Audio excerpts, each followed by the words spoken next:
So many screenwriters, at the stage of creating their film projects, set their main goal, to intrigue the viewer to the maximum.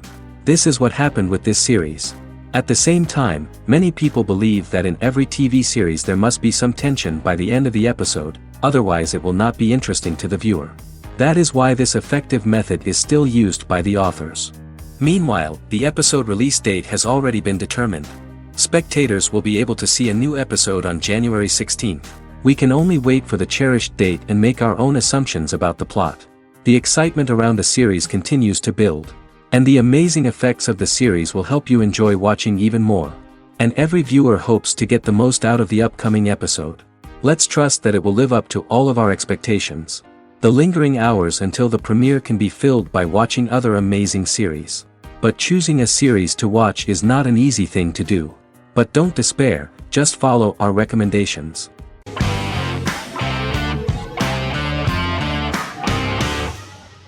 Better Call Saul is an American crime drama television series created by Vince Gilligan and Peter Gould. It is a spin-off, prequel, and a sequel to Gilligan's previous series, Breaking Bad. Set primarily in the early to middle part of the 2000s in Albuquerque, New Mexico, the series develops Jimmy McGill, an earnest lawyer and former con artist, into an egocentric criminal defense attorney known as Saul Goodman. Also shown is the moral decline of retired police officer Mike Ehrmantraut, who becomes closely affiliated with the Juarez drug cartel to support his granddaughter and her widowed mother. These two storylines are mostly told separately but do converge when Jimmy and Mike work together. At the start of the series, Jimmy struggles financially while working as a court-appointed lawyer. He lives in the back room of a nail salon which doubles as an office. Better Call Saul has received critical acclaim, with particular praise for its acting, characters, writing, direction, and cinematography. Many critics have called it a worthy successor to Breaking Bad and one of the greatest television series of all time, with some deeming it superior to its predecessor. It has garnered many nominations. Vince Gilligan and Peter Gould began planning a television spin-off of Breaking Bad as early as 2009. Each episode's title sequence features a different low-quality image that recalls Saul Goodman's days on Breaking Bad. This includes the inflatable Statue of Liberty balloon that sat atop Saul's office, a drawer of burner phones kept in his desk, and a bench that advertised his business at a bus stop. Gould and Gilligan were inspired by the notoriously low production values of 1980s public access television, and from the fact that Saul Goodman's ads on Breaking Bad were done in the same style. They intended for the title sequences to appear purposefully awful in order to stand out from those of its contemporaries, which generally had increased visual quality and production standards. Some of the title sequences were put together from unused footage from Breaking Bad, but others were filmed specifically to create new ones. Better Call Saul has received critical acclaim and is considered to be an outstanding example of how to successfully produce a prequel and spin-off work that defies expectations. Many critics have called Better Call Saul a worthy successor to Breaking Bad, and some have even deemed it superior to its predecessor.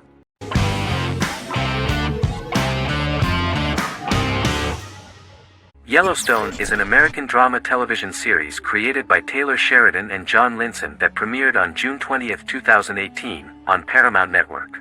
In 2013, Taylor Sheridan began work on the series, having recently grown tired of acting and begun writing screenplays. On May 3, 2017, Paramount Network announced that it had greenlit its first scripted series, Yellowstone. Paramount issued a series order for a first season consisting of 10 episodes. The series stars Kevin Costner, Luke Grimes, Wes Bentley, Kelly Riley, Cole Hauser, and Gil Birmingham. The series follows the conflicts along the shared borders of a large cattle ranch, an Indian reservation, and land developers. The series follows the Dutton family, owners of the largest ranch in Montana, the Yellowstone Dutton Ranch, commonly called the Yellowstone. The plot revolves around family drama at the ranch and the bordering Broken Rock Indian Reservation, National Park, and developers. The territory of the Yellowstone Ranch is a tidbit for the neighbors. But John Dutton, thanks to his sons Lee and Jamie and manager Rip Wheeler, deflects all attacks. John's middle son, Casey, lives on the reservation with his wife and son, rides wild horses, and does not want to communicate with his father. But the new head of this Indian reservation, Thomas Rainwater, is looking for an excuse to start a confrontation with John in order to weaken him and then buy back his land. To do this, he enlists all the disgruntled and ambitious politicians in Montana, and also takes a closer look at Casey. The same territory is claimed by millionaire real estate developer Dan Jenkins, who wants to build a huge luxury block next to the ranch.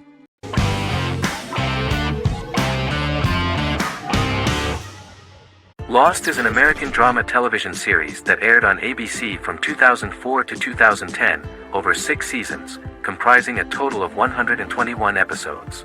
The show contains elements of supernatural and science fiction, and follows the survivors of a commercial jet airliner flying between Sydney and Los Angeles, after the plane crashes on a mysterious island somewhere in the South Pacific Ocean. The story is told in a heavily serialized manner.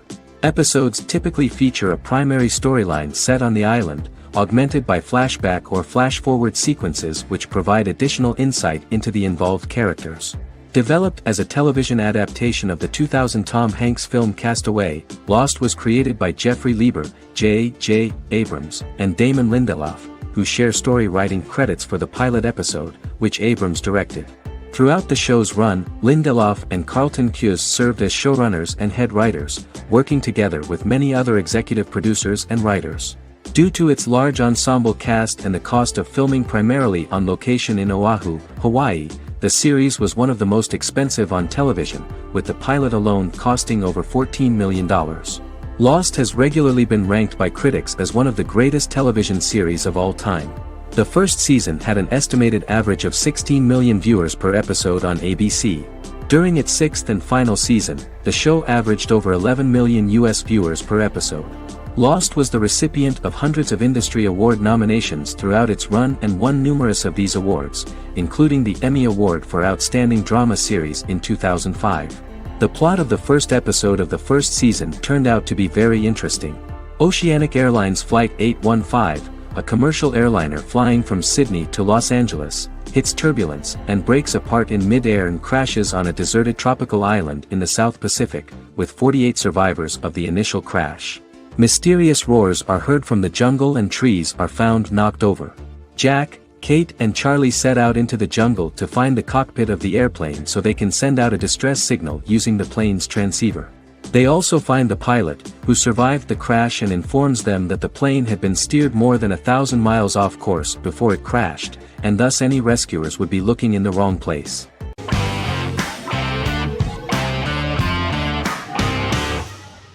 The Queen's Gambit is a 2020 American coming-of-age period drama streaming television miniseries based on the 1983 novel of the same name by Walter Tevis.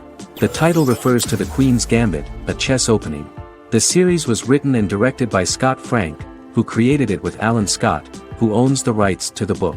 Beginning in the mid-1950s and proceeding into the 1960s, the story follows the life of Beth Harmon, a fictional chess prodigy on her rise to the top of the chess world while struggling with dependencies.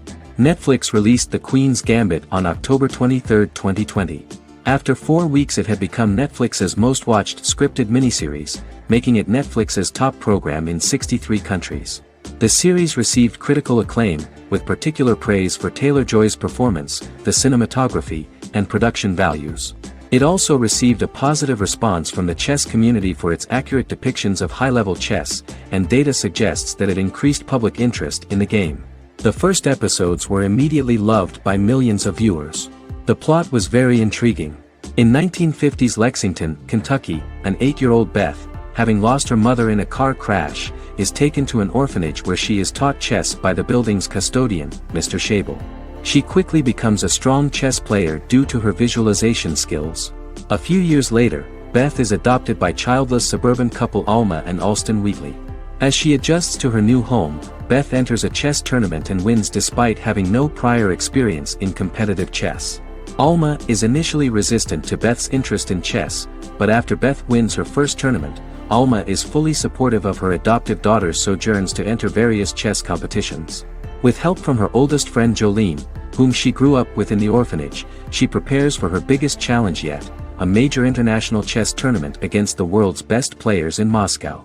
In October 2020, the series was the most watched show on Netflix in the United States. On November 23, 2020, Netflix announced that the series had been watched by 62 million households since its release. The series received praise from the chess community for its realistic portrayal of the game and players. Production designer Uli Hanisch developed the series sets to evoke the aesthetic of the 1950s and 1960s. Much of the series was filmed in Berlin because interiors found there could stand in for a large number of the show's locations, including Las Vegas, Cincinnati, Mexico City, Moscow, and Paris.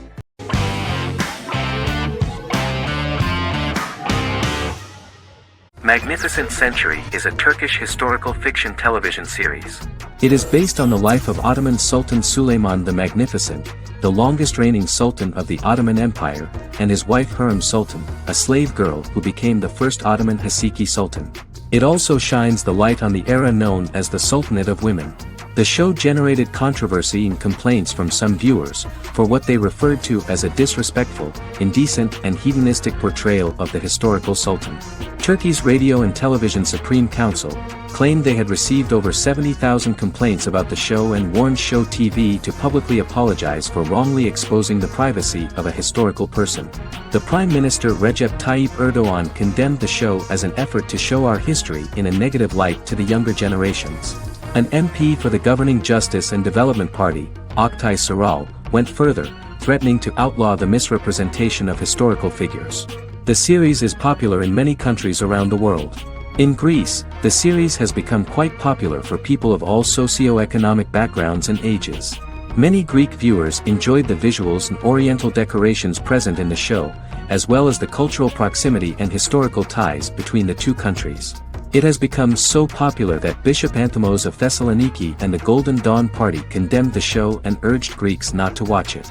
In the Republic of North Macedonia, Turkish series have become so popular that the Macedonian parliament has moved to ban Turkish soaps to reduce the Turkish impact on Macedonian society. Turkish series will gradually be removed and replaced by national programs, according to a 2012 bill.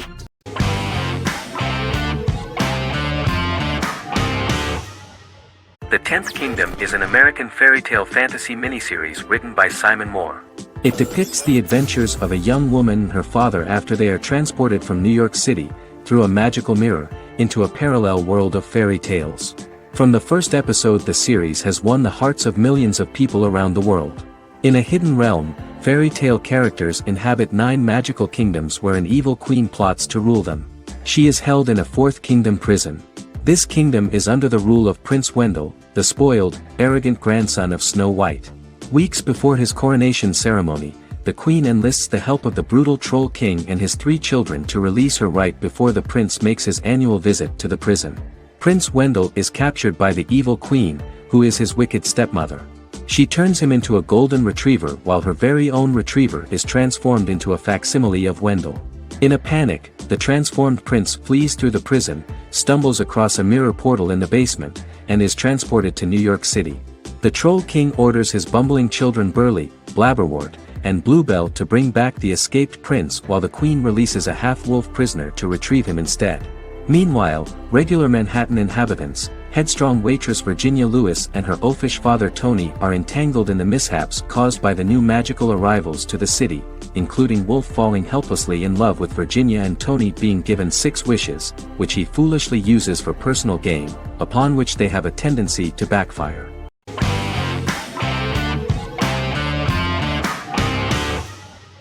Bade Achhe is a British comedy drama television series which premiered on Sky One on August 22, 2019 and became Sky's most successful comedy in 7 years.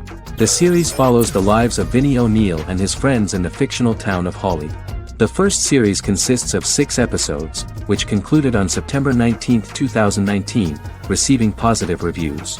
Bade Achhe follows the lives of Vinnie and his 5 friends as they live their lives in the fictional Northern English town of Hawley. The working class group commit various crimes to keep money in their pockets, but as they get older some of them wonder if there's more to life away from the town.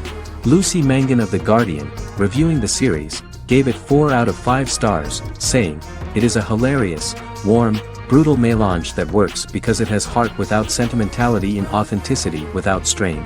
Creator and lead actor Joseph Gilgun has been praised for his performance as Vinnie O'Neill, with review aggregator website Rotten Tomatoes commenting, "Joseph Gilgun is wonderfully expressive as Vinnie, his volatile features continually scrunching together and apart like the top of a drawstring bag."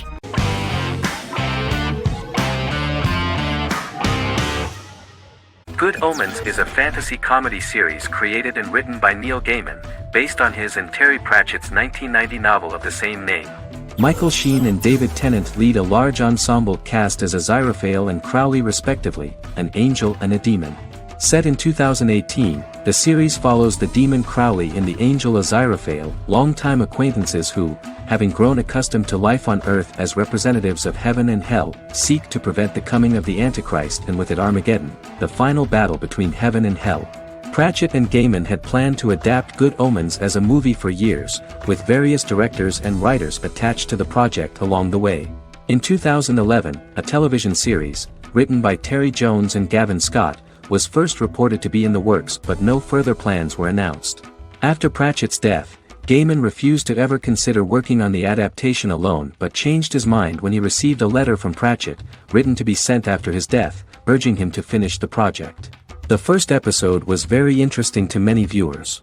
The angel Aziraphale and demon Crowley meet for the first time at the Garden of Eden as Adam and Eve are expelled after Crowley tempts them with an apple. Fast forward 11 years before Armageddon. Crowley delivers the Antichrist to a satanic convent, where the baby is to be given to an American diplomat and his family. However, a mix-up occurs and the Antichrist ends up with a middle-class English family, the Youngs. Crowley and Aziraphale meet to discuss the coming apocalypse. Aziraphale reluctantly agrees to work with Crowley. They decide that if each works to influence the boy Warlock, whom they believe to be the Antichrist, he will be neither good nor evil, just normal. In the present day, Crowley and Aziraphale attend his 11th birthday party, but realize they have the wrong boy when the Hellhound fails to appear. Meanwhile, the Hellhound has found his master, Adam Young. Adam names him Dog, which changes him into a small terrier, unknowingly initiating Armageddon.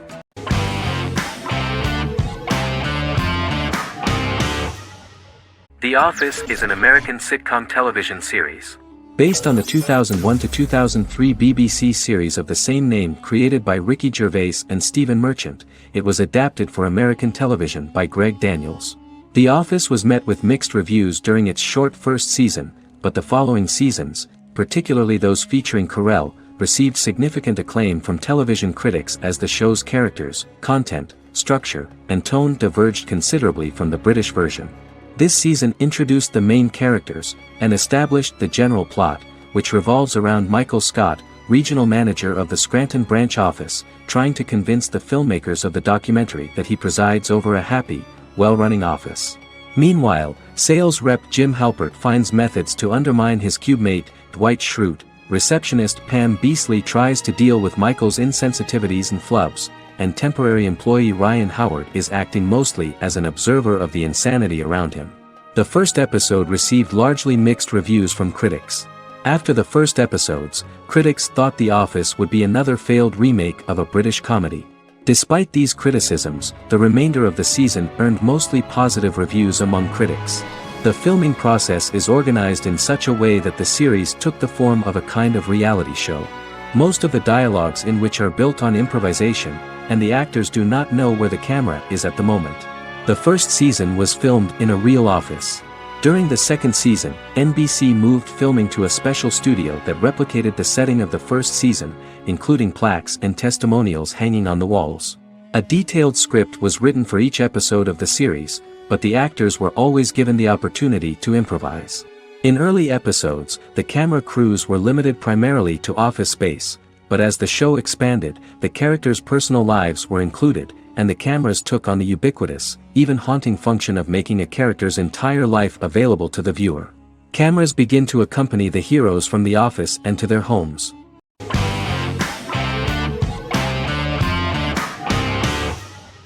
The Mandalorian is an American space western television series created by Jon Favreau for the streaming service Disney+.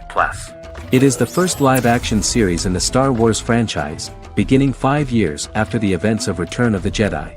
It stars Pedro Pascal as the title character, a lone bounty hunter who goes on the run after being hired to retrieve the child. Star Wars creator George Lucas had begun developing a live-action Star Wars television series by 2009, but this project was deemed too expensive to produce. He sold Lucasfilm to Disney in October 2012. Subsequently, work on a new Star Wars series began for Disney+. The Mandalorian premiered with the launch of Disney Plus on November 12, 2019. The 8-episode first season was met with positive reviews, was nominated for Outstanding Drama Series, and won 7 Primetime Creative Arts Emmy Awards. And the first episode was just great. The episode stars Pedro Pascal as the Mandalorian, a lone bounty hunter who is given a mission by the mysterious client. The episode won 2 Primetime Emmy Awards. 5 years after the fall of the Empire, Mandalorian bounty hunter collects a fugitive after a scuffle in a bar on the ice planet Pagadan and returns to the planet Navarro in his ship, the Razor Crest. He meets Grief Karga, the leader of the Bounty Hunters Guild, but he only offers low-paying bounties that will not cover travel expenses. Looking to get a bigger bounty, the Mandalorian accepts a mysterious commission for which Karga can only provide an address to meet the client who wants the details of the job to be private. The client, who uses Imperial stormtroopers as bodyguards, gives the Mandalorian a vague target to bring back alive. The only information he is allowed to give is an age, 50 years old, and last known location. In exchange, the client promises to reward the bounty hunter with a container full of Beskar, a rare metal used by Mandalorians to forge their armor. Receiving a single bar of Beskar as a down payment, the Mandalorian meets with the armorer at an enclave housing fellow Mandalorians. The armorer, who melts the metal into a pauldron reserved for the Mandalorian, says the metal was gathered in the Great Purge and the excess will sponsor foundlings, as the Mandalorian once was. The nature of good and evil and the question of nature versus nurture is raised repeatedly throughout the Mandalorian.